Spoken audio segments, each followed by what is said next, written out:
You have now tuned into the greatest, another episode of the Blackout Podcast. It's your meeting host with the nigga the most, black to the motherfucking fire, yeah. Y'all, I'm sorry. I am late, but I apologize, but we are here.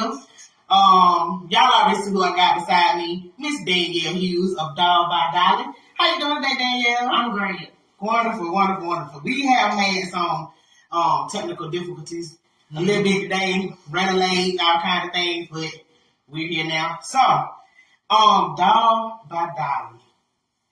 What are 3 words you would use to describe your brand?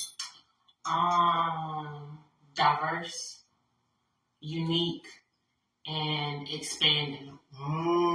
Expanding. Okay.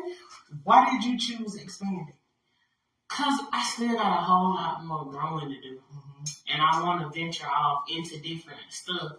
But still under that brand, all like Dolly is in the whole beauty world. Not just specifically hair, but I just got a lot of more branching out to do. Okay, awesome. I wasn't expecting that one. Okay, girl. Okay, so what are the importance of being a good hairstylist? Y'all know, folk play around folk heads and be claiming they know how to do stuff and don't know how to do it. And in your expert opinion, what do you think are like important things of a stylist, being a good stylist? From not even just my point of view, but also from a client's point of view, I don't even think it's just like necessarily talent. I really think it's communication. I just say communication. That's a big word. You gotta know how to talk to people. You gotta know how to talk in general. Like, even if you're not a people person, you still gotta know how to talk and to communicate with people. That's one thing that I've learned over the years dealing with people and doing hair and stuff. Your talk game gotta be right. Definitely gotta be right. Definitely. Is there a difference between a hairstylist and a beautician? Because old school beauticians would agree that there's a difference between y'all. Do you think there's a difference? Yeah. Because I grew up in an old school shop. So, shout out to Miss Myra. Yeah. Shout out to my grandma. But, like, it is a difference because, well, by, like, definition, in school, like, a hairstylist just styles hair. Like, as in, like, curls, or if you want to updo, or if you want something straight, something like that. But a beautician does it all. A beautician, you can get a haircut, you can get a fade, you can get some dreadlocks, you can get a weave, you can get a perm in your hair, you can get a color, you can get a cut. Like, you really got to do all. You might have to do some eyebrows. You might have to put on some lashes. You might have to put on some fingernails or whatever. Like, all that falls in the line of a beautician. Okay. Awesomeness. And you know what? The crazy thing about it is, I know that the definition of hairstylist and beautician are different, but I didn't even think about it to the degree of what you just gave it to me. Yeah, like, you might have to, because, like, I'm in school to be a master cosmetologist, so everything falls under that line. Right. That's skincare, makeup, nails, the whole nine. So I think that's more so like what a beautician is versus a hairstylist. It's kind of, you got limitations. Gotcha. Okay, so who was your? I'm skipping around. My bad. At the age of 25, like, what was your inspiration to really just start doing hair? Well, I started doing hair when I was 15. Really? Yeah, because I grew up in the shop with Myra, so like I'm staying with Myra too, so I'm getting off the bus at the shop, and I'm coming in, and my grandma might have me mixing up somebody's perm. Don't tell nobody. But or she might have me sitting on rollers aside for clients and stuff, and like I had to watch. So with me having to watch, I learned, and I wanted to do my own stuff. My grandma really wasn't into the weave braiding, but I wanted to know more about that because I was ready to do my own hair. My grandma used to do my hair, but I was kind of outgrowing the things she would want to do, and I wanted to get more in the weave. Yeah. So, like, around the time I was, like, 15, I think the most popular thing that was in was, like, crochets and like kinky twists. And that's what I had wanted to do. And quick weave. So I just got on. Was YouTube still around then? Definitely. I think so. YouTube was around then, and I just got on YouTube and I started looking up different stuff. And I used to come to the shop and I'd be like, Grandma, like, let me show you this what I learned or whatever. So I don't think my first client, is that what you asked me? That was gonna be my next question. Oh, okay. Well, we'll wait on that.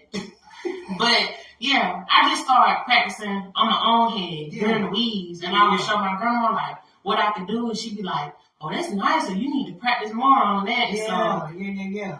That's so now to touch the next question was who was your first client? Like your first, who was? I'm breaking it down like this. Who was your first paid client? No. Who was your first client that let you kind of test it out a hairstyle on their head? And then who was the first person that actually paid you for a hairstyle? Okay, so the first person that probably let me try to do something on their head definitely had to be one of my cousins. Probably either, I don't know, Destiny or Mashi. One of my first cousins. My cousin let me play in their head a lot because I played in my own head, and we was tapped.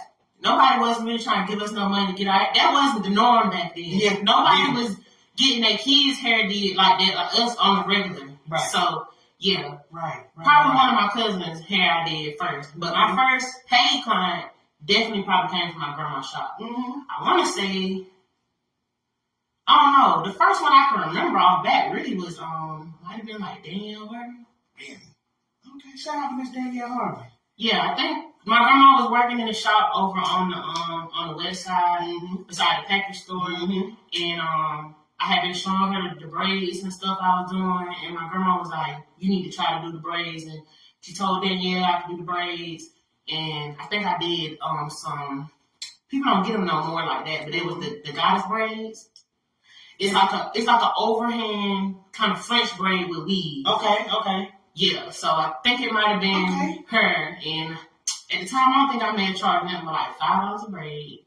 Well, back then, that was like the standard price, though. It was a 5 or 10. Because I think the Africans charged $10 a braid. Yeah. So, $5 a braid was pretty cool. That was the standard price back then. Yeah. Yeah, so awesome. I think so. Was she satisfied? Yeah, she liked it. Good. She liked it. Were you impressed? Yeah, because Danielle was my grandma's client. But then, like, she'd come back, and other clients would come back once they seen I did her hair, and they was like, I want those braids. So that's kind of how I started picking up clients through my grandma. Awesome. And her clients was coming, and they wanted those braids. Yeah, awesome. That's cool. It's always cool to have somebody that's more like a mentor and a guide when you're trying to do anything. So that's awesome that your grandma even just, you being 15 years old, and she gave you the opportunity to, hey, go ahead and make this happen. That's awesome. I think that's what she wanted anyway. Because, like, Misty was her only daughter, my auntie, and Misty, she was a tomboy. She was in playing that sport. Misty wasn't coming in there. Legs and balls. She wasn't coming in there and play no ball. So, I mean, not with no ball. She wasn't coming in and do no hair. So, I think she liked that. I kind of wanted to do some hair. Yeah. Shout out to Mr. Hughes and Coleman's Clubhouse. She was on the show about a month or so ago, and she did a great interview with us as well. Y'all, you need a babysitter. Shout out to Missy, man. She might have an opening. She's pretty busy now. That's my auntie. She keep them, man. She keep them kids. So, shout out to Missy.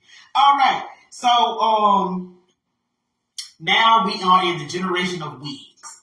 Back in the day, wigs used to be for your auntie, your grandma, your older cousin. Nowadays, us young girls are wearing the wigs. Right. So, just off of how you've been doing hair and how you've been dealing with wigs versus sew wigs, which one do you prefer to do?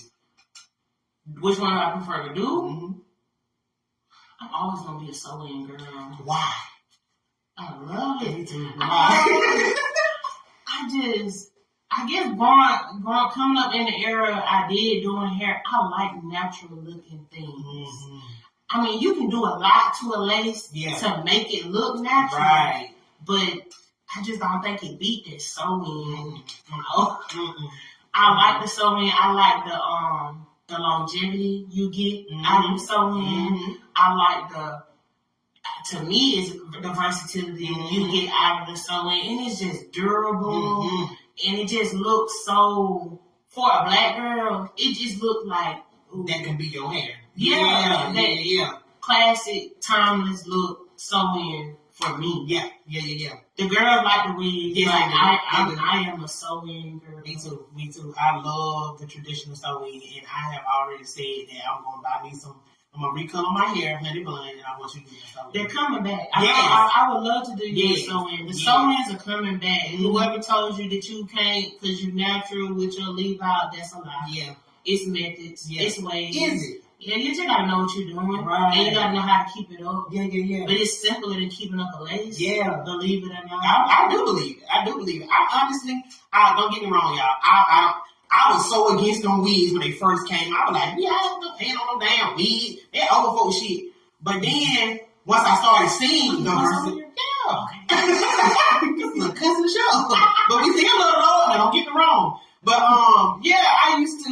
I was so against the wigs when they first came out. Like, I was like, who the hell want to sit there and do that shit on their head? You gonna tear off your edges? And I just had this, like, I was the Debbie Downer of wigs. I ain't gonna tell no lie, I really was.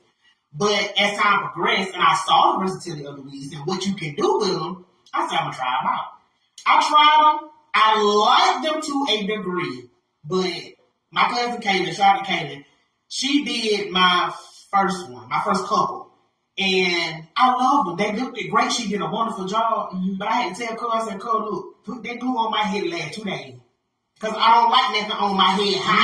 Stuff on my head. And I can't get up in there like a sew-in. And get me a long time and scratch my scalp. I don't want that shit on my head. And see, the evolution of lace has just came so far. Yes. When I was in high school and the lace first started coming out, we wasn't gluing it down. Because nobody was wearing a full frontal. I think at this point it was just like closure. Yeah. So like the 4x4 right up in here. We wasn't gluing it down. You just had to sew it real tight and just like pray nobody. You know? What you mean by that? When I put in your stuff. People just slowing it down. Like, I remember me and my homegirl, like, we was both doing hair at the time in high school. We had to sew each other's there, just to make sure it was tight and it laid flat. And what you could do was, like, leave out a little bit of your hair in the front and blend it. Really? Yeah, but we wasn't gluing nothing. Yeah. It was just there. Yeah. So tell me then right here, since you said that, because I didn't even know, I knew they had adhesive back in the day, because shout out to my cousin, I think I'm going to say my cousin Gloria Huff. I want to say she might have wore 1 or 2 when she was living way back then. I'm not exactly sure, but I want to say it was her. I want to say she did the adhesive thing. She tried the adhesive thing. What is the difference of the longevity of how you used to do it back in the day versus using the glue? The glue is really, I ain't gonna say it's what causes the mess, but it is.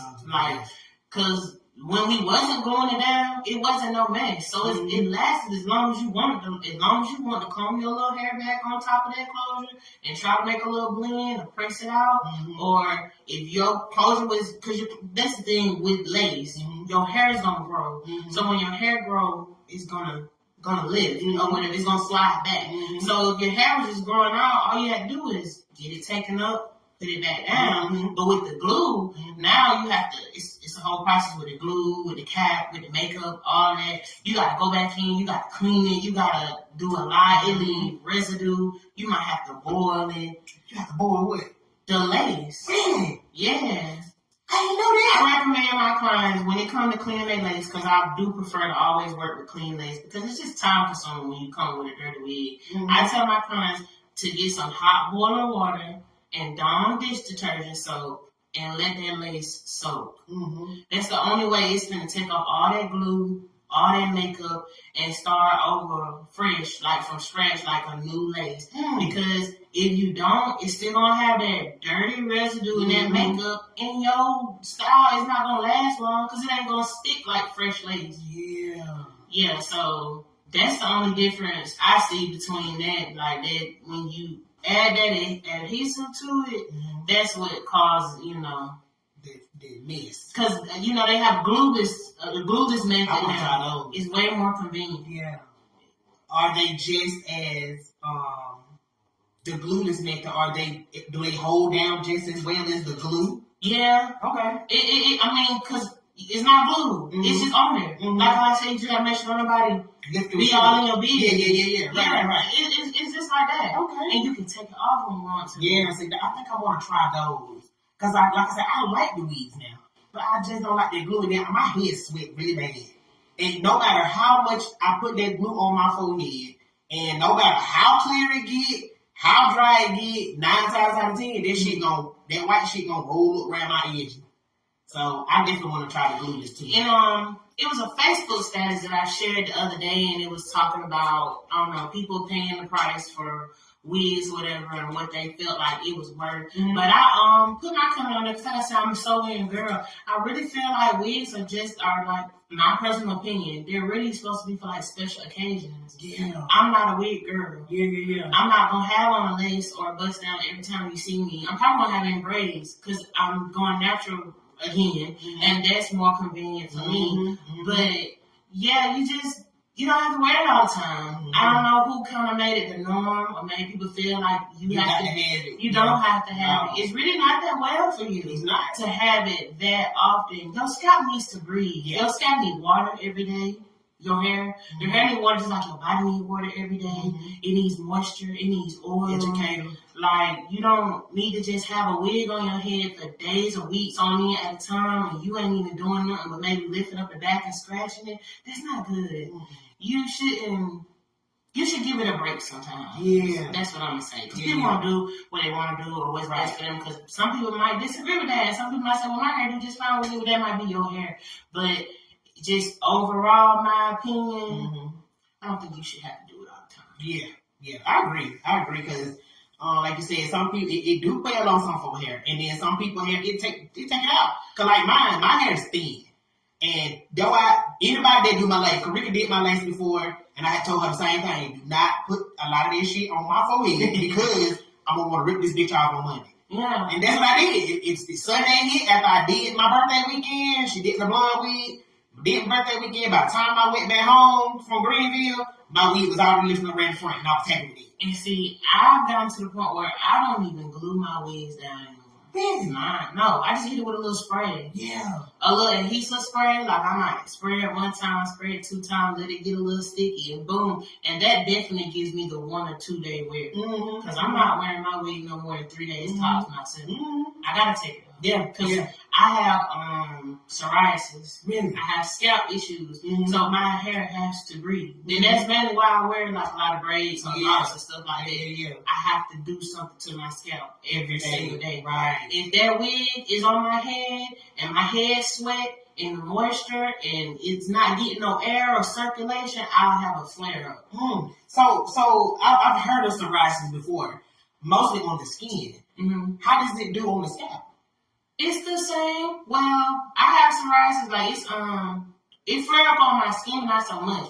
Like I might have some problem areas in my nose and inside my ears, but it's mainly like the weather. Like right now, it's transitioning. Right. So that's what it kind of does with it. But that's all on my face. It's mainly in my scalp. Yeah. So and it's just patchy, flakes, redness, a lot of.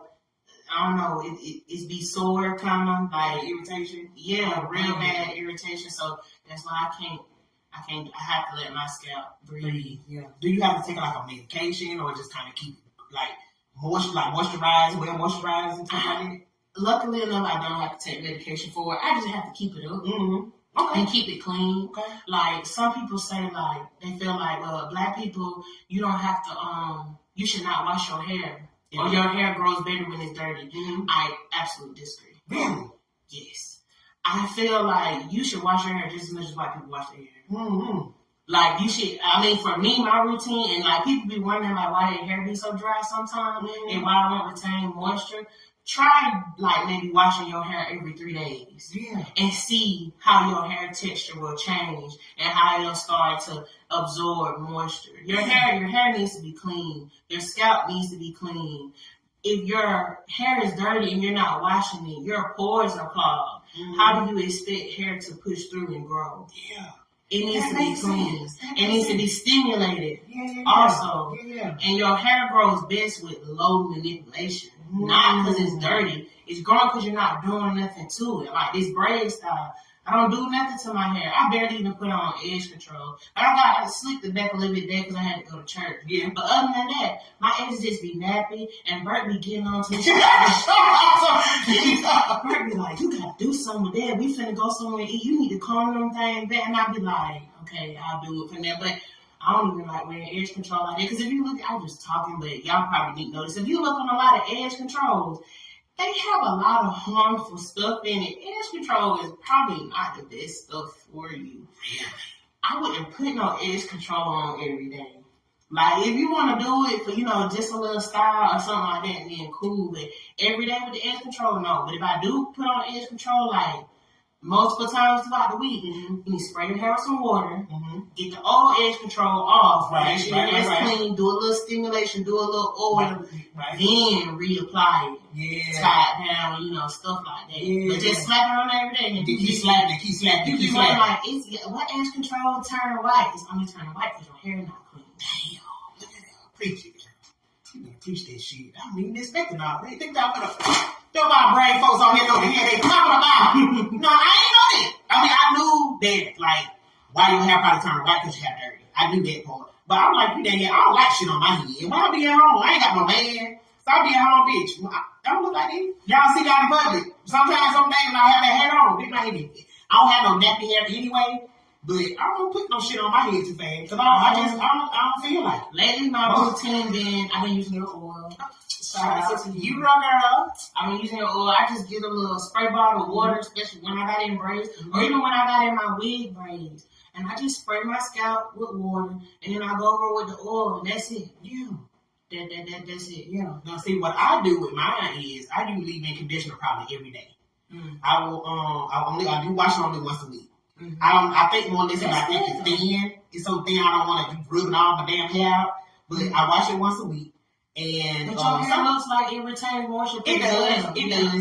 And I use my oil as well. I use, like I said, the leave-in conditioner every morning because I don't like to have it just like I would have it at home. Like when I go to work, I wear a bun every day. So I do actually get up in the morning, detangle my hair from the night before, brush it back, put it in a little ponytail, and I put this leave-in. Well, before I put the leave-in in, I'll go through it with the oil, and I put a little leave-in on the top of it, and then I just put my bun on. Ain't nothing wrong with leave-in. Some people, like, with scalp issues like me, though, the leave-in just, it kind of just creates build-up. Yeah. So I can't do a leave-in like that. Yeah. I have to do something less creamy and like the oil. Gotcha. But some people have to take leave-in because like your hair looks like a pretty good texture. It looks like it retains moisture good. So a leave-in probably won't be bad for your hair. The main thing people should do probably about their hair is get on YouTube. My best friend. You get on YouTube and you look up type in your hair type and see what's best for your hair type. They're gonna tell you what you need to do for your specific hair type. Yeah. And you just gotta go by that.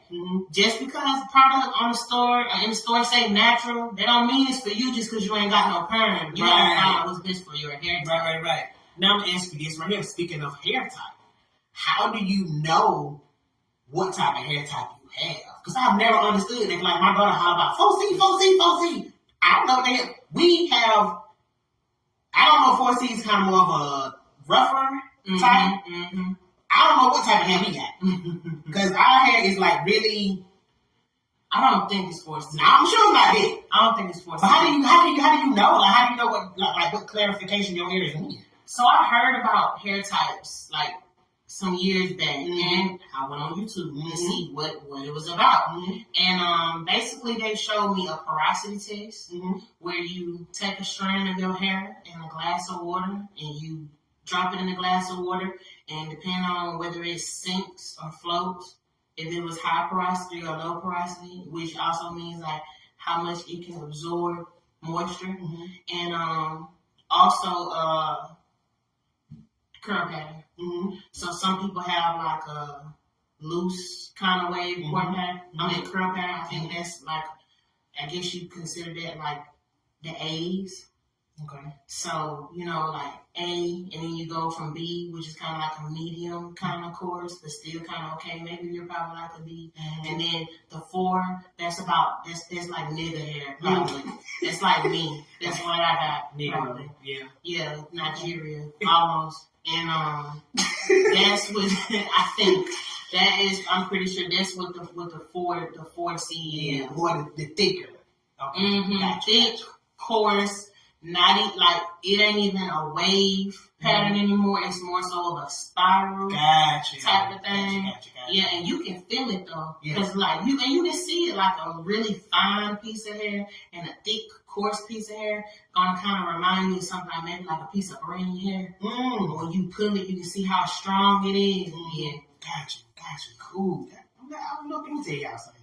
I know who to come to when I got some questions now. I mean, I've been in school a long time. Ain't that wrong with it though? I've been in school a long time, so I learned a lot. Cause right now, just sitting right here in these last few minutes, we've been saying, you done taught me some shit already though. So that's awesome. I like that shit. That's what's up. Okay, so have you ever messed up an install? Yeah. Say that quick. What happened? And how did you fix it? Okay. Alright, so boom. I'm gonna use an old reference. Okay. I'm gonna use nothing new or fresh. Okay. Because I still mess up. 2023, yes, I have messed up this year. But it was circumstances. But anyway, this situation in particular, I was charging people to do the frontal sew-ins. Gotcha. Now, not bleaching was just becoming a thing. Okay. And wait, before you go further, explain to people what not bleaching is for the ones of us that don't know. Okay, so when you're wearing lace, frontals or closures, whatever, they are kind of like hand crocheted into the lace, and when they tie them, they burn them in like knots. So the knots be kind of at the scalp part. Gotcha. So you take bleach and developer and you lift those knots. You kind of color them kind of like a gold color like you have in your head. And it creates the illusion of skin tone. Gotcha. So it looks more natural. Gotcha. So at the time, a lot of people really wasn't bleaching knots. I don't know why I didn't. Eventually, after this incident, I started just including bleach knots, bleaching knots with the service. Right. But yeah, this time I was just like, it's optional. If you want your knots bleached, this is the price. But if you do want your knots bleached, I think I was charging an extra $10. Okay. So I was getting ready to do the girl hair, and I asked her, I was like, do you want your knots bleached? And she was just like, how much is it going to cost? And I was like, $10. She was like, oh no. So I was like, okay, cool. So I did her hair. I didn't bleach the knots. And when I got finished, well, she didn't say anything when I got finished, but I saw how I looked. And it wasn't ugly. Right. I felt like it could have looked better. Right. If the knots had been bleached. Right. But at this point, it was done. Right. The whole thing was done. Yeah. A frontal sew-in, not a wig. Right. That I could just take off and do it over. Right. Yeah. It was done. So I was like, okay. I think maybe she was getting a little irritated throughout. No. For what? I don't know. She was a young girl. Oh, gosh. She was a young girl. Yeah. And I was taking my time. Yeah. So, anyway, she left. She paid, she left. But that next day, or maybe later on sometime today, I think maybe that morning, but later on that day, she ended up messaging me and she was upset. Why though? She was upset because, and she took pictures of her hair and she was just like, this ain't me. I don't like it. And she was sending pictures, she was zooming in on the lace, and it was the knots. Like, I don't think she knew that was why it didn't look like she wanted it to look. Yeah. But I knew. Yeah. And I was just like, well, it's because you didn't bleach those. Okay, so technically, because y'all know I'm about accountability, was that really your fault? Because you asked her before the service started, hey, do you want your knots bleached? And she said no. So that wasn't your fault. Okay, it wasn't my fault, maybe. Yeah, I still fixed it, so maybe let me use another example. Okay. So how did you fix it? With it being sewn down? Well, she asked me, see, I kind of just had to do a lot of makeup. Because I couldn't go back and, so I had to do a lot of makeup. So maybe that wasn't the best example. Maybe I should get a more recent example. Because I had jacked something up more recently. Okay. Another frontal sew-in. The hair in particular, I wasn't too fond of, and these knots actually didn't even bleach. After they just did the process. This brand of hair just does not bleach well. Yeah. It just doesn't. I've worked with it before, and it didn't do a good job. So for the people that's watching, that may see this interview and have not had you as a stylist, what type of hair are you referring to? It came in the pack. Oh. I'm not quite sure what the brand was, but it came in the pack, and the hair came with bundles. Gotcha. Yeah, but the knots wouldn't lift. Like, if they do lift, they only lift to like a very dark brown, and that wasn't what I needed. So it kind of like, it defeats the whole purpose of doing it. Because one time, like, I done did it, and I done let the bleach sit on there for like 30 minutes, and that's the most it lifted. And I done put like a 40 volumizer on it. Yeah, that's a lot. Yeah, and it didn't lift. It's supposed to lift pretty quickly with a 40, and it didn't. But anyway, I was doing girl hair. I hadn't overworked myself, to be honest. Trying to get that money. It was late. I was tired. I still told her she could come anyway, even though I was tired. I was overstimulated as well. So I told her, I was like, look, I told her I was tired. I was like, you just come on, let me take a little break, let me get something to eat, and we can get started. And she came, and she was patient. And, she let me take a little break and then get something to eat. And, I did my little stuff. I had to take a break outside. Right. And it was cool. But she had got on the phone with her people, and she talked to her kids. And she had a good bit of kids. And she was like, well, I'm trying to tell the kids to come up here. And I was like, look, I'm sorry. I don't mean no harm. I love kids, okay? Right. And I was like, I don't think this is the time right now. Like, it's too many people up here. I kind of had a day, and if your children are going to be like interrupting you while you're getting your hair done and stuff and kind of prolong this, I think it's best if you keep them at home. Which is nothing was wrong with it. I feel like it's nothing what you said. I don't feel like it was wrong. Yeah. So I told her, like, you probably need to keep them at home. Right. And then she was like, oh no, they're not gonna come up here and sit with us or whatever. And she was like, they're not gonna come up here and stay. I'm just bring them up here to see y'all to speak.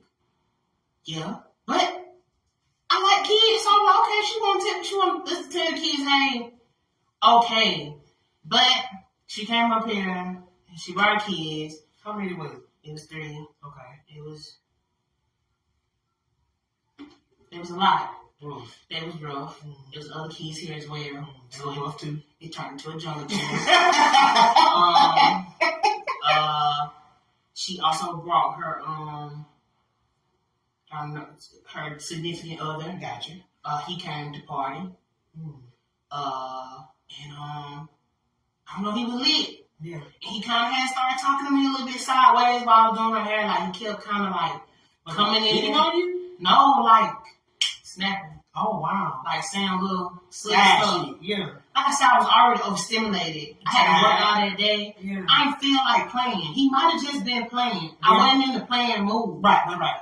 And the kids actually did stay. They didn't come to just stay. After she had just told this lady, it's not a good idea to bring them children. They didn't come and say, hey, y'all, they stayed. They stayed, they hung out, and they had a ball, actually. Yeah. They probably had a better time than I did. I'm sure they did. And the husband, or whoever, the significant other, right, he was lit, and he kept coming and getting in her face and watching what I was doing and making a little slick comment. Was he critiquing too? I don't know what he had going on, because I really was trying to just block him out. Yeah. I'm trying to do the hair. But yeah, make a long story short, it was just too much going on, and I fucked up. Right. Yeah, pretty much. Yeah. I didn't do my best. You did. I'm not gonna lie. It was a lot for me. Yeah. It was just, I fucked up. I can't even put it no other way. Yeah. I knew it was ugly when I got done. Oh, man. I wasn't like, ugly is a strong word. I knew it wasn't. I knew it wasn't my best satisfactory. Work. I knew it wasn't my best right. work, and I was just like, okay, I'm gonna see if she like it though. Yeah. I'm gonna see what she has to say about it, and whatever she say, I'm gonna take it because I know the circumstances, and I know it could have been better than this. Mm-hmm. But with all things considered, from the lace to her hairline to the kids to me and the husband going back and forth. Okay, I'm just prepared. If I gotta give her some of her money back, if we gotta come at a better time where I'm in a better mental space and do this thing over, whatever. Mm-hmm. But I asked her what she thought about it, and she sat in the mirror and told me she liked it. So I took my money and let her go on about it. You know this shit right. Now, I'm gonna have to tell you, you right. That was your fault. That was. Yeah, that was your fault. Because to be honest, I should have just told her I was too tired. Mm-hmm. I should have just told her I was too tired. We can do it another time. I ain't up for it. But you was in grind mode at the time. Yeah, I was in grind mode, and I thought this was gonna be an easy do. I didn't think about all those obstacles that would have came with it. I really thought that I was just gonna have to boom down. It was gonna get out of there. Yeah. But it wasn't like that. So that was my fault. And I ain't gonna lie, she had made a status about me. I thought she liked the hair though. And I heard she had told some people at her job. But that was okay though, because I knew. You took the L. That's what's up. But I don't feel like she stopped no money. And that's fine. Because, I mean, it happens. It happens. I don't feel like she stopped no money because at the end of the day, I feel like we both was wrong. Yeah. Really? Yeah. I feel like we both was wrong. Yeah, because she lied to you when you told her don't bring no kids. That part, and I felt like she should have told her man, you need to chill. Yeah. Oh, she never said nothing to him. No, that's why me and him was. Wow. Yeah, she should have told her man, like, hey, look, I got this. I'm getting my hair did. You need to go sit down. And take them chaps outside. Something. You know, I'm not talking about that, about nobody parenting or nothing like that. Like, for real. No judgment, but right. I feel like we was both in the wrong, kind of. Mm-hmm. And the end result was a messed up hairdo. But what she could have did was just straight up told me, I'm not fucking with this. Yeah. She should have just... Before she even left. She should have been like, look, I don't like this. Yeah. This ain't cute. Or even after she left. Yeah. Even after she left, if she would have wrote me and just been like, look, I'm not feeling this. This ain't it. Mm-hmm. Can you fix it? Mm-hmm. Can I have some of my money back? Right. I want to argue with her. Right. I want to argue with her. I even would have told her, look, we can fix it. I can try to fix it. Or I just would have gave her, really, I probably would have gave her money back because I know, considering like how her hairline was made and the frontal and all the issues I was having with it, with the knots not bitching and stuff. It probably, no, I didn't want to fool with her with all the stuff I had to go through. So I probably just gave her like half her money back. Yeah. And she would have been okay with it. And I would have preferred doing it rather than, you know, maybe her bad mouthing or, you know, talking ill about me. But at the end of the day, like I said, based off of who that person was and how she get down, I really don't feel like she stopped my money. Right. I don't. Exactly. So, speaking on just that in general, you know what I'm saying? We understand that, you know, people got children. You know what I'm saying? And I'm saying we because of the fact that I podcast in the area where she works at. A lot of kids come through here. And sometimes they are a little rowdy. And if y'all could just... I know it's hard when you got quite a few. You know what I'm saying? It ain't easy to just say, okay, I'm going to leave these kids with somebody go run and get my hair done. Because sometimes you get into a frenzy where your appointment might was at 1 o'clock, but you might be getting each other 2:30. Right. You know what I'm saying? Then who see about your kid might have something to be at 4. Mm-hmm. You know what I'm saying? So it's not always an easy task to leave the kids at home.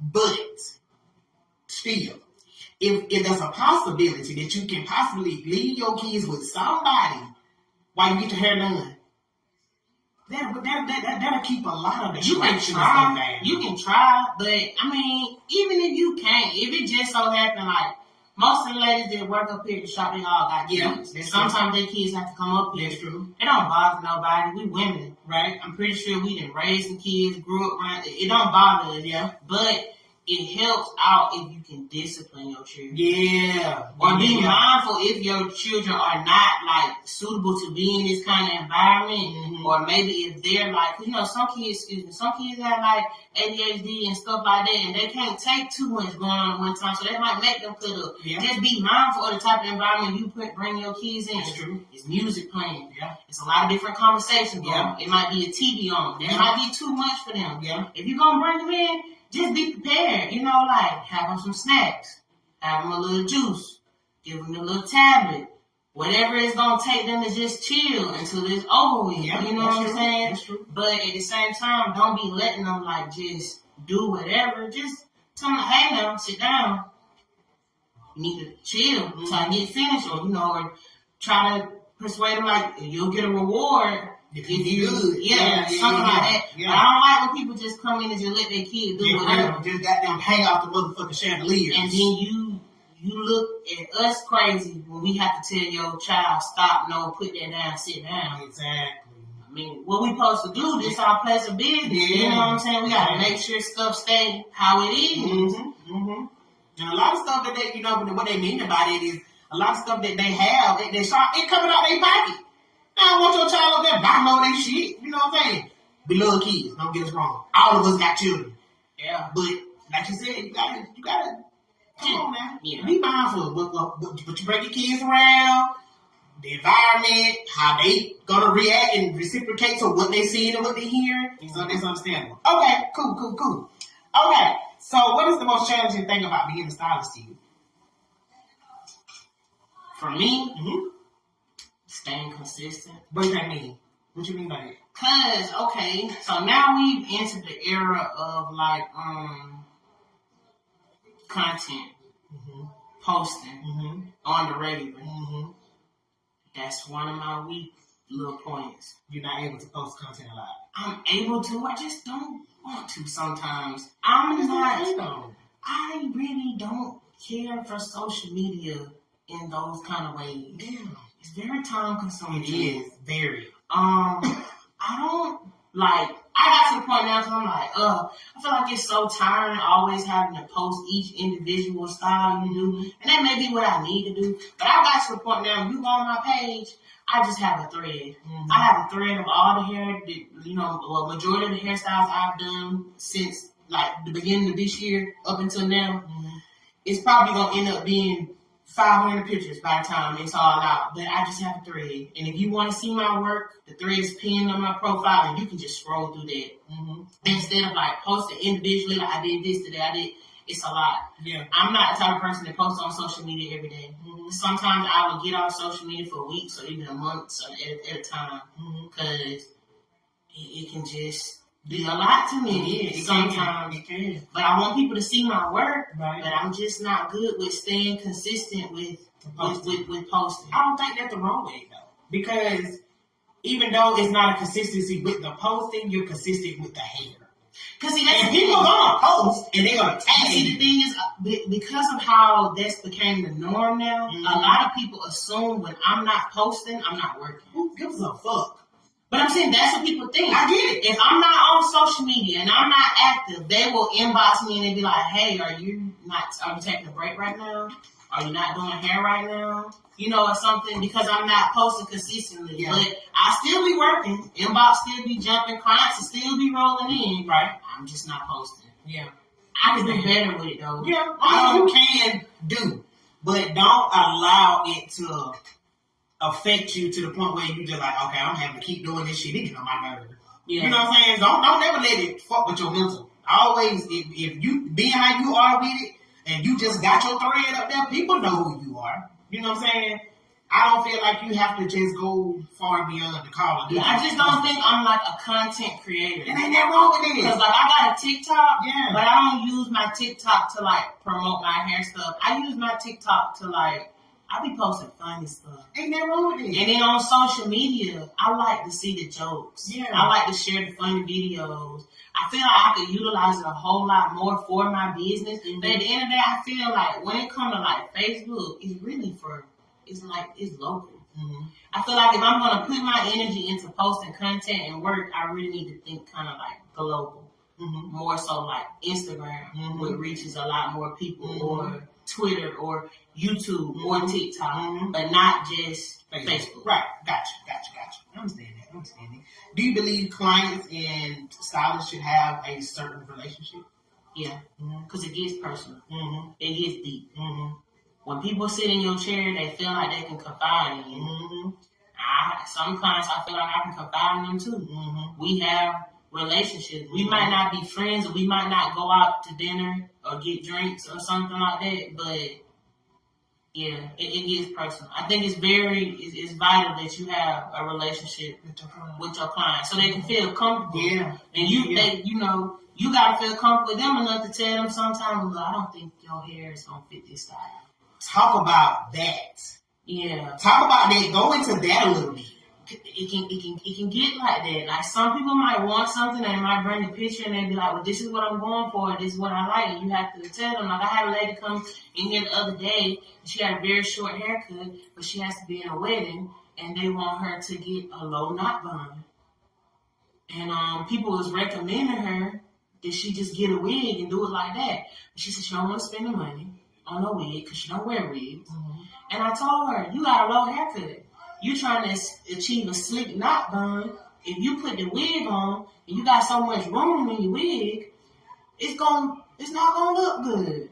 Maybe you should do something else. That's another thing some people might not necessarily get with me about. I'm gonna just keep it a buck. Like if that ain't for you, that's not for you. It's not gonna work. Mm-hmm. And I done been through stuff where I done just did what the person wanted and it wasn't what they wanted. And it was bad. Yeah. So I'd rather just tell you up front, it's not achievable. It's not, unfortunately, it's not achievable. Yeah. And this is probably another option that you need to take, the closest thing to it. And it may not look exactly like this picture, but it's gonna look good. And it's gonna last you. You're gonna get your money worth. Yeah. So were you able to accommodate her? Yeah, she hadn't came yet, but I did. I got on Amazon with her and I helped her pick out a frontal. I told her I feel like a frontal ponytail is probably gonna be the best option because you had a low haircut. And what we may have to do is do the frontal. And because she had that low haircut, because you have to slick it down to make it swoop in the back, we probably have to add some tracks. Just a couple tracks in between just so it won't be thin to swoop it to the back and then do that little bun. But in the end, she's going to be satisfied. She's going to get her money worth.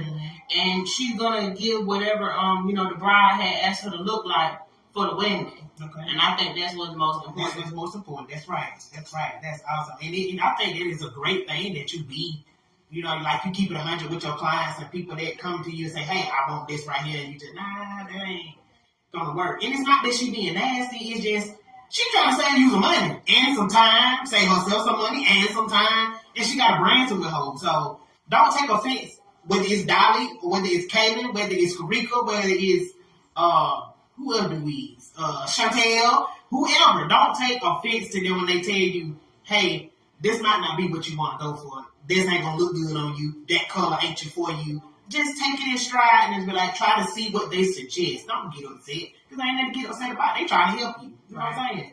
Right. Cool. Okay. So what do you enjoy most about doing hair? Getting to try new things. So I always have been very, like I said, versatile with my work. So I like when people challenge me. Like, I had a big sister had the other day, she wanted some braids, and, she literally just came up with some shit. It's Bricky. She was like, put me a part down the middle, I want 4, and I want you to do, like, triangle boxes and make them all connect. And literally I told her, what are you asking me to do for real? Right. And she was like, look, man, I know you can do it. I know you're capable of doing it, so I just want you to do it, man. I know you can do it. Like, you 5. Yeah. You're 5. I kept telling her, I'm not a braider. Yeah. She's like, yes, you are. Yeah, you are. What are you talking about? You haven't taken myself I be trying to take myself so bad. I'm not a braider. Yes, you are. What do you mean? I am very much so a braider. Yeah, you are. What are you talking about? Yeah, well, you just saying because you didn't think you could do it, or you didn't want to do it, or you didn't want to do it. Oh, what was you just saying? Sorry. Tell the story. Sorry. Well, at least you know. She was like, yes, you can. And we did it. And it looked good. And I was obsessed with it after. Yeah. And I found myself the next day just looking in her head and touching it. And I was like, I did it. Yeah. That is awesome. Yeah. So. That is awesome. And let me tell y'all something about me and my sisters. We the type of people that's gone, if we see something about you that we know you can do it, whether you have done it before or not, we don't press the issue because we know you can do it. We just don't motivate motherfuckers like that. We just do shit like that. I don't like that. And it look, and when I tell y'all, I'm talking about what she got in now, right? It looks fucking good too. It looks damn good. I like it. Okay, that's awesome. It's awesome. Okay, what do you think? Like, I'm sure when it be in the counter, especially because that where we come from. Right. People, say different things and stuff like that. What do you think? Like maybe misconception people might have of your personality? That I'm stuck up. What you mean by that? That I might be bougie, or I might think I'm better than other people, or I might do. I don't get this, but I always hear a lot of clients say certain stuff about other stylists, and I'm pretty sure I can follow on those lines too. Right. She do who she want, hair, however, and stuff like that. That's not true though. That's not true. Sometimes when I have certain people that's been coming to me, your people. For a longer amount of time, I've learned their hair. I've learned their hairline. I know what's best for them, so I know what looks good. So it's easier for me to do their hair. Because every time I do somebody's hair, I kind of look at it like an equation. Because even though they might show me an example of what they want done, it's not the same person. It's not the same hair. I just got to do my best to duplicate this. That's right. So if I know your hairline and I know it's gonna be an easy fix for me versus if I've never worked with your hair before, or you haven't came to me that many times, or like I said, that client, that comfortability, I can't talk to you and tell you like this ain't gonna work, or you need to try this or try that. And that's why certain styles might come out better on other people than some. And then with the whole stuck up bougie part, I'm fun, I'm funny. But I'm not. I don't got to fuck with everybody. Yeah, that's what it is. Yeah. I'm not a people's person. I've learned more that I'm not really a nice person. I'm sweet though. I'm authentic. But I'm not a person that's for everybody. Right. Like we're probably not gonna catch no drinks or catch no vibe. And my people who I hang with are my people. And I'm just not everybody's girl. Right. People might rub people might think, oh, she done. It ain't like that. Right. And a lot of times I'm in my head, and I might be because I got ADHD too. So a lot of stuff be running, and I might have a lot of stuff on my mind that day, and you might think just because I'm not having a full blown conversation or letting you in my business, like you might be used to some other stylists doing, or we both exchanging business, you might think, well, she ain't fucking with me like that. Right. Or she don't like me. That don't be the case. I might be sitting here trying to figure out how I'm gonna get 3 tests done tonight, and I'm gonna be at this shop doing hair till 9 o'clock. It ain't even you. Right. So don't take it personal. Right. I just be having shit going on. I have a lot going on, and I'm a thinker. Yeah. For real. Yeah. So, overthinker? Yeah. Most definitely. Me too. And I'm glad you went ahead and said that because of the fact that I have heard like people say, well, Betty this or Betty that and blah blah blah. And I'm gonna be real with you. At one point in time, I was like, know about her. But then as I've gotten to know you, just being in this surrounding with you, I think you're a very sweet person. And you are funny. And you a lot like me. I'm not an everybody person. Even though I do this podcast and shit, I ain't gonna necessarily say I fuck with everybody I interview because I don't. But because of what I do, I fuck with you at the time. Right. But with her, because we're in the same vicinity a lot of the time, I've learned her to be not what I've heard people say. And sometimes you gotta give people a chance. And that's why people a chance to fuck up with you. I was telling people that like you can't. One thing about me, you cannot go off of word of mouth. Yeah. People say, you got to catch your own vibe. Yeah. You got to experience me for yourself. Yeah. And I guarantee you, if there ever was a situation where I rubbed somebody wrong and I made them feel away, if they would have just told me, we probably would have reconciled. Because I'm not that type of person. I would have been like, I'm sorry I made you feel that way, or it was a misunderstanding. Right. I'm sorry if I came off like that because I really wasn't trying to. Right. I might just had a lot on my mind that day or whatever. But I ain't like that. I'm really cool. Yeah. I'm the same way. Like, I talk heavy. I've been accused of being aggressive, but I've been accused of being mean, hateful, and I'm none of that shit. I've been accused of not thinking before I speak. Is that a true thing? Yep. Because sometimes it just come out. Yeah. Sometimes it come out, but then sometimes I take it back and I be like, look, I'm not going to say it that way. Right. But that's how it came out. But for real, though, this is probably what you need to do. I'm not trying to be no bitch. Yeah. But mine just come out. I don't take shit back. Because at the end of the day, if I say it, 9 times out of 10 I meet. But it depends on who you are. I may stand back like, you know what? I didn't mean to say it that way. To you, but if you somebody else, man, fuck you. That's what the fuck I mean. I'm growing. I know we just say some cuss words, but I'm really trying to learn to love people like Jesus did. Yeah, for real. But you ain't gonna be able to do it because I ain't gonna let you. I'm sorry. But I try not to take things so personal these days. Yeah. So I just be like, well, or they say, well, so-and-so say you did that and third and they don't care for you. And I'll be like, well, you know, okay. It ain't nothing I can do about that. But they'll come around. We all gonna have to cross paths again, and you gonna have to relearn me every single time you meet me. I'm not the same person that I was in 2015. I'm not the same person that I was in 2020. I might not even be the same person I was last week. That's right. Because I'm growth just is continuous. Exactly. You're gonna have to figure me out every time, and especially if you skipping months in between sitting in my chair. You might come, I might did your wig one time and it might not stick good. But then you done came back this time and now your wig lasted for 2-3 weeks because I done figured out a whole nother method and everything. You got to keep trying people out. Yeah. Don't let one crazy experience or something you heard detour you away from, creating your own feelings for somebody. Like you're going to have to figure me out. Once we get that relationship, you're going to want to stick in there. You're going to learn. You're changing every day. That's right. All right. So faux locs or braids and why? Braids. Why? I love faux locs. I love faux locs, but I just feel like it's just a two-step process. I feel like it's too many hairdos in one. It is. It's a lot. It is. It's braids and wrapping. It's the braid, and you got to crochet, then you got to wrap it up like a retwist. It's a lot. And then it's a lot of methods to the faux locs too. The evolution of faux locs have changed as well. And I feel like as they're growing, they're getting more expensive. Okay, so with the evolution of faux locs, is it getting easier? Yeah. Okay. It's getting easier to take out. But not to put in. Faux locs is I mean, it is, but that was the main issue people was having with taking faux locs. I don't want those things again. I cut all my hair. 9 times out of 10, you probably know what you're doing. You take them out. I'm gonna be honest with you. My homegirl knew me. She take my hair every time. I ain't fooling with it. I'm not losing nothing. I don't have enough to lose. I know this shit, right? So yeah, that's that. But yeah, I think braids, because it's always gonna be a 1-2 with me when it comes to braids. I can do a knotless braid like that. I can do a box braid like that. I can do a feed in. I can do braids. But with them faux locs, I don't know, it's overwhelming. And I feel like I said, it's getting more expensive. To get everything you need for your faux locs might cost $100. People be like, I done paid $100 for this hair. At this point, they don't have nothing left but $80 to spend for you to do it. And I want $150. Okay, and just shout out to Million Kimberly.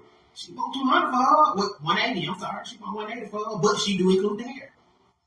And see, and I feel like if I would include the hair, I would be cheating myself, and that's why I took them off my website. Not saying I don't do them, right? But I did take them off my website. Okay. But it's a private service now, which means we need to talk about it first. I think that's commendable. So yeah, just hit me up for stuff like that. Yeah. But you can't book it, no, because I don't want to be caught off guard. Yeah. I don't want it to be just a day and I come in like, you got faux locs today. What? I understand it. Okay, so box braids are knotless, and why? Knotless. Why knotless? I feel like they just look more natural. They do. I like them too. They weightless. Even when they start looking natural, they still look good. Yeah, we still make them look nice. Yeah, definitely. Give me one good fact about hair texture and knotless braids. Cause like some people I'm just talking about me. I've seen some people get some knotless braids and they should have got some box braids. Okay. The coarser your hair is, the easier it is to grip. But the quicker it will nap up.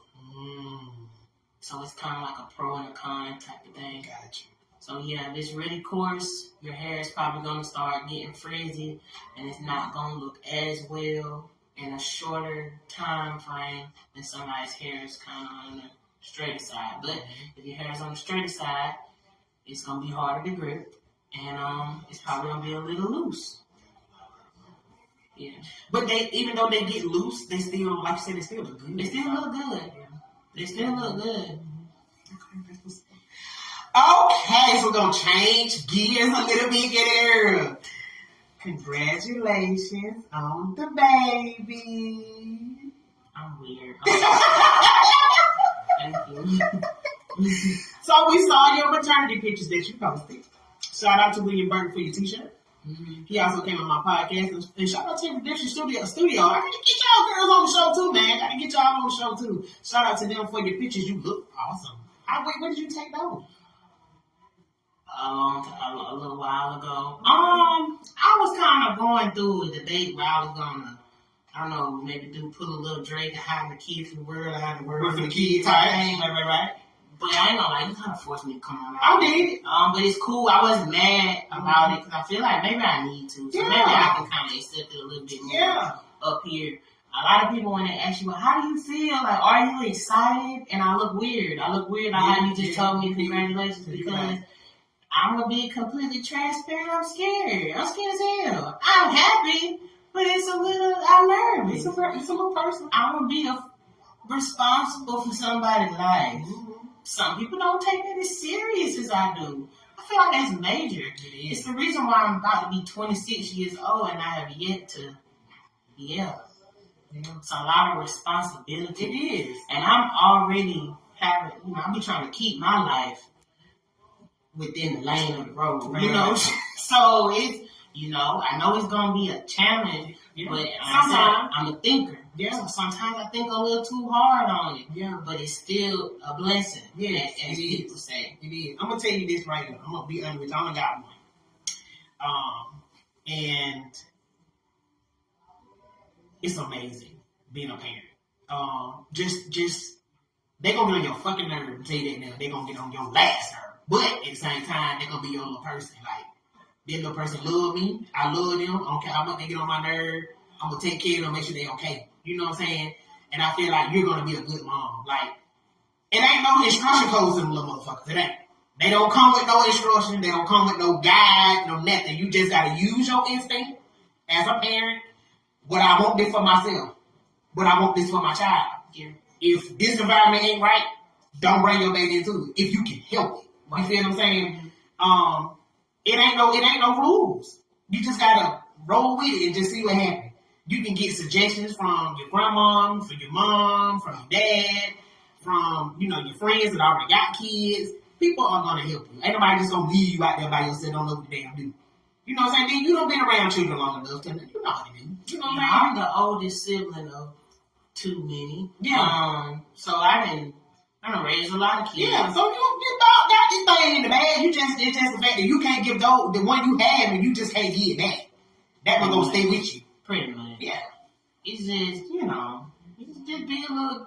It's something to be nervous about. It is. I ain't gonna sit here and act like I just got it all figured out and I know everything because I don't. Only thing I can say I'm gonna strive to do is just do a little bit better than my parents did. And I just want I think that's how you kind of like pass on generational wealth without even the money involved. You can just instill morals and values into your kids to where they can just be the best people they can be, even if they can be better than you.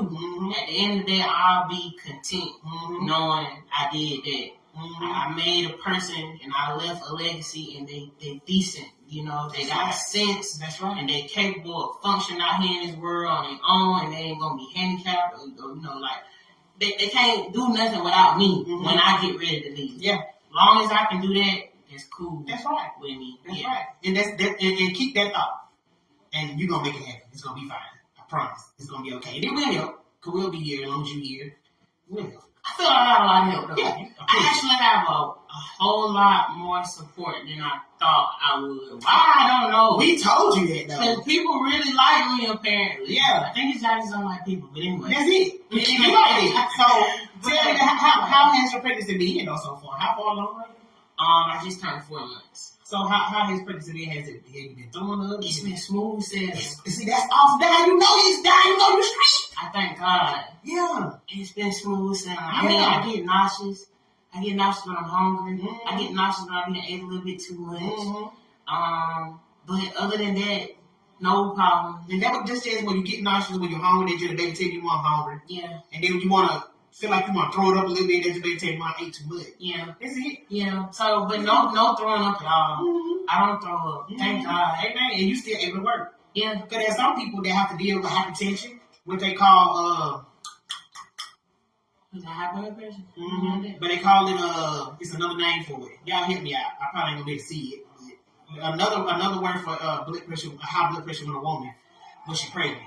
Eclampsia or something. Preeclampsia. You could be dealing with it. Yeah. You know what I'm saying? You could not be able to work. You could have to stay at home every day, not do shit. So every day, every time I visit my OBGYN, my doctor tell me how blessed and how healthy my baby is, and how it's right on track with size and measurements and weight, everything. Mm-hmm. So I'm happy that everything's been pretty smooth sailing. I haven't had I'm not high risk or nothing like that. Everything cool. So yeah. How feel to get that heartbeat when you first heard it? How did you take that? I be weird, just how I was. It's a person in there. I wake up just like every day and I be like, somebody is up inside of me. Yeah. So they right now listening to talk about him. Pretty much. Yep. But it be cool though, because he or she doesn't do too much. Other than we talked about the nightmares. Mm-hmm. Yeah. You want to talk about nightmares? You want to talk about nightmares? I don't care. This girl said she messed around her Michael Jackson got fired. Y'all. Nobody told me about the pregnancy night because they've been nightmares. They haven't been good dreams. They've been nightmares and they've been crazy. Almost every single one I've had to escape. But the one that I can remember most frequently is the one I had a couple days ago where I kept having to fight Michael Jackson. I had to fight Michael Jackson on site every time we seen each other. Yeah, and he was in a different outfit every time.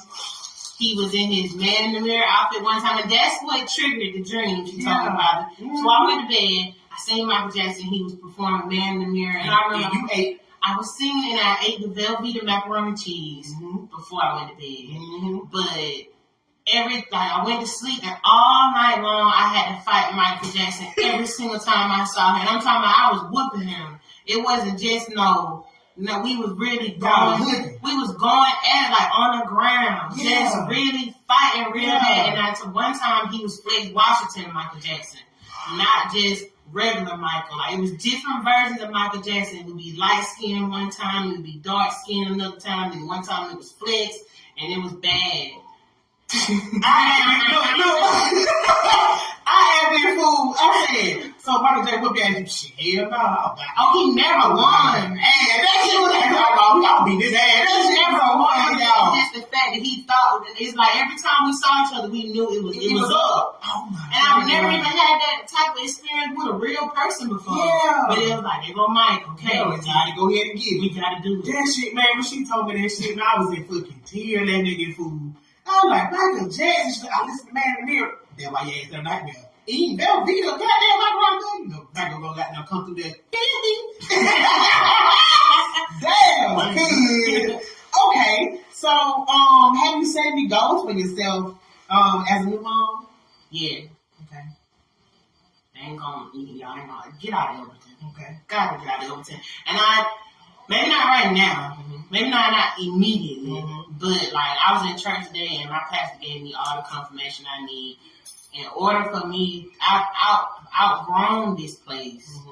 That don't mean it ain't for me or I don't appreciate it. But it's time to move on to something bigger. If I want to grow, I'm just gonna have to move forward. Yeah, I'm gonna stay here for a little bit to get that support and that help I need. And first being a new mom, but once I get on my feet and once I get ready, it's time to go ahead and try something different and go somewhere else. Nothing wrong with it. You're gonna be fine wherever you may go. You're gonna be good because you got, you know what I'm saying. You got a money maker, 2 money makers. So wherever you go, you gonna be all right. And I'm finna get ready to be licensed. Yeah. I got less than 100 hours left in school. So once I knock all these tests out and I go and take my state board practical, I will be a licensed master cosmetologist. And I'll be able to have more options. You know, because we talk about I don't just want to limit myself to certain things. Right. I want to do some other stuff too. That's right. Okay. So, how far? Oh, we always say where they how far along. Okay, so back to Doll by Dolly. What do you see yourself in your brand in about 5 years? Traveling. I would like to experience being a traveling stylist. That's awesome. Working with some high-end clientele. Yeah, I can see that too. That's not the end goal, That's right. But in 5 years, that's what you like. I definitely would like to do that. Yeah. Like I seen me a little kit on Amazon, and it's basically like a little box that come with sections and compartments, and it got a little fold-out table, and I just want to pack up, roll on, pull up, do my business, get paid, might do one client, make enough money for the week, go home, chill with my baby. That's right. That's what I want to do in the next 5 years and see a lot of different places. I told myself kind of like when the pandemic started, I want to get out here. I want to do some stuff. I want to see places bigger than my hometown. And once now I kind of got my feet wet and I see like it's a lot of shit out here. I want to see it all. I want to go to a lot of different places. And I think that kind of job will help me do that. Damn right. They're like working, traveling, having a good time and getting motherfucking paid. That's what you're good trying to do too, so I understand. That's what's up. Okay, awesomeness. Okay. As far as like right now, like what type of goals do you have for like just 2023 yourself? Discipline. I need that. I need that discipline, and I need to work on procrastination. I think it all falling together. But once I be able to like be disciplined without nobody having to force my hand, or without having inconveniences or crazy stuff pop up to make me be like, well, dang, you need to do this or you need to do better. Once I get to the point where it's just like I know that's what I'm supposed to be doing, and I can just do it, and I can just tell people, well, no, I'm not going out tonight. I need to do my homework. Or no, I can't hang out with you because I got to get up and I got to do it here early in the morning. Once I get to that point, I just feel like I'm going to be unstoppable. So I'm going to tell you this right here. It might, I don't think it's a bad thing. You are having a wonderful pregnancy. You aren't that far along. You're still able to work. You're in school, got less than 100 hours. God may have solved your procrastination. You not being able to say no. And he said, you know what? I got to sit her down and make her, I got to find a way to make her sit down without making her sit down. I definitely feel like that. You got a serious way of being funny without being funny. I definitely feel like that's what it was. Because this wasn't planned. To be honest, it wasn't planned off like, yeah, he didn't put you on a time frame. So it's like, now you don't got no choice. You got to sit there and do your damn work. You can't go hang out. You might go eat a little bit, you know what I'm saying, hang out slightly, but baby gonna tell you, hey, mama, it's time for us to go home. Yeah. And then when you get home, you be like, yeah, I got work to do, so I might as well sit here with me and the baby chilling this stuff. Instincts are definitely kicking in. And I'm not sad about it. That's right. I get times to be like, this is what it is. Yeah, this is your life. And it's okay. It's okay. You still gonna better have a life, but you know, you just gotta take care of the person too. Cause I ain't gonna lie, I still do want to be on the scene sometimes. And you will be, but you got to, because you gonna have your baby. But it's gonna be I have to realize it's always gonna be a scene. Yeah, and you always we gonna know this a damn thing. Better not ran this motherfucker. You are the scene, though. Yes, and then you or me, you the scene. That's right. You the party. That's right. So you ain't missing on nothing. Out on nothing just because you got to sit down. I called my sister. I was like, it's gonna be a party tonight. I'm just sitting in the house. I'm doing work. I'm like, man, you know, this is pretty boring. And she was like, but is it really that bad? Is it really that bad? And then I thought about it, I'm like, it's not. She was like, it's going to be the same people there. That you see all the time. They're going to have the same party next year. The same clothes. You know? Same weed. Yeah, she was just like, you ain't really missing nothing. I'm like, yeah, I'm not. I'm a good time, bro. I still have a good time being pregnant, but I don't have to be on the scene. Don't got to be on the scene. That's all right. Ain't nothing wrong with it. Nothing wrong with it. And as you get older, the scene gonna be like, I ain't even fucking with that shit today.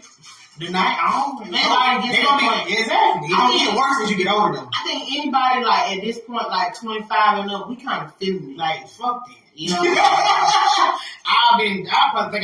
started, me and my friend Alicia Harper, I think we started partying too fucking early.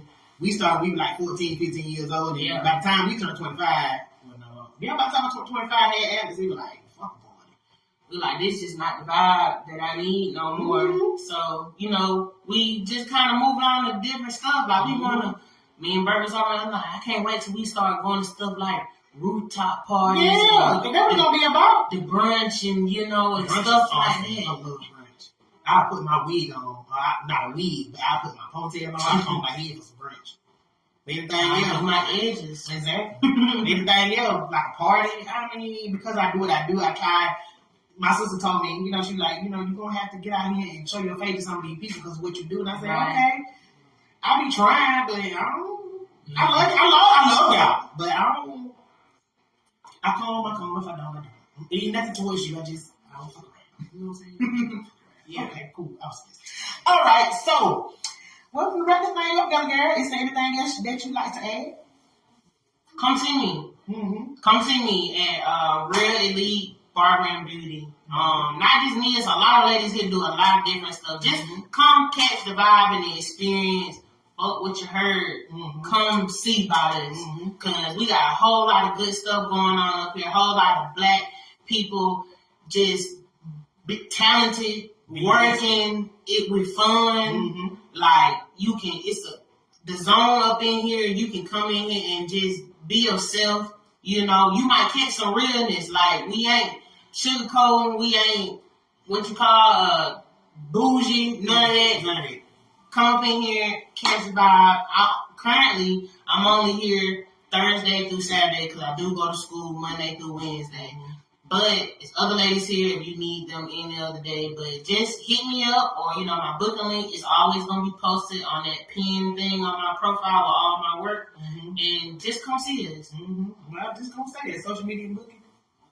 I'm just going to say that too. Social media and booking. All my links are on my page. So if anybody like, I don't know how to get in touch with her, how to contact her, my business page is tagged, pinned to my profile, Dog by Danielle. My Instagram is tagged and pinned. My personal messenger, you can hit that up. I prefer if you do my business page though, because that's the one I'm going to check first. All my socials, they just pinned on my profile. Okay, awesome.